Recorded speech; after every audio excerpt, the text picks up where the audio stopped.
fidee butumaan ta'u yaadamuu sagaleen abdii bakka jirratti nama naana'u.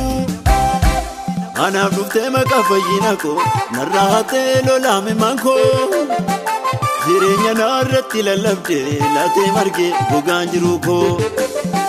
Saafaa cimaa qilleensa jabaa rooma guddaa oduu waraanaa hin sodaatiin jabaadhu ta'i aanatu jiraamsi faana.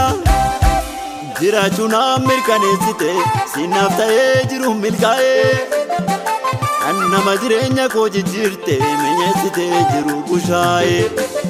Siif galata bisi guutuu siifan qaba faarfannaa hedduun qindaa'ee siifan qaba oolmaan keen harkaan irratu siifan qaba gaatamaatu nama ta'ee siifan qaba Yesus waaqa fayyina koo siifan qaba. Sinan arge guyyaa gaarii siifan qaba narkaa fudhu galata koo siifan qaba abbaa koo galcha barii siifan qaba siifan qaba galataa oo siifan qaba galataa siifan qaba galataa oo siifan qaba galataa.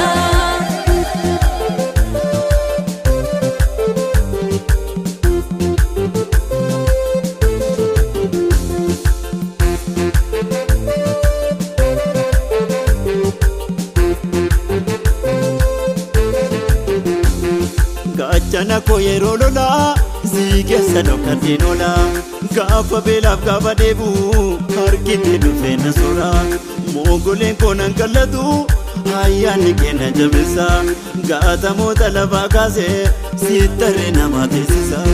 Gaachana koo yeroo lolaa sii keessa dhokkateen oolaa gaafa beelaaf gaafa deebi'u harkitee dhufee na soora moogoleen koo nan kallatu ayyaanni kenna jabeessa gaatamoota lafaa kaasee siittaree nama teessisa.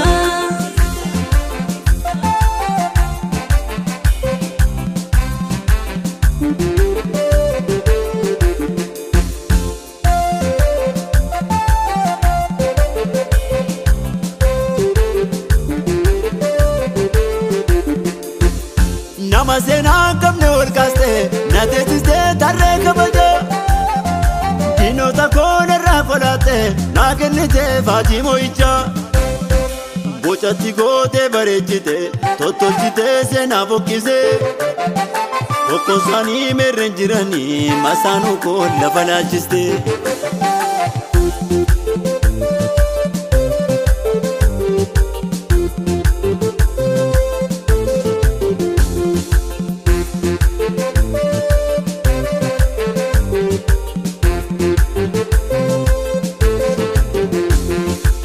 Kana kona bibsite siifan qaba diina koo barbadeessite siifan qaba siifidera wedduu addaa siifan qaba gaaraan koo sitti gammada siifan qaba hamoota narraa qolatte siifan qaba lubbuu koo si bilisoomse siifan qaba koo galata kaasuu guutuu siifan qaba gaalanni keenyin irratu siifan qaba.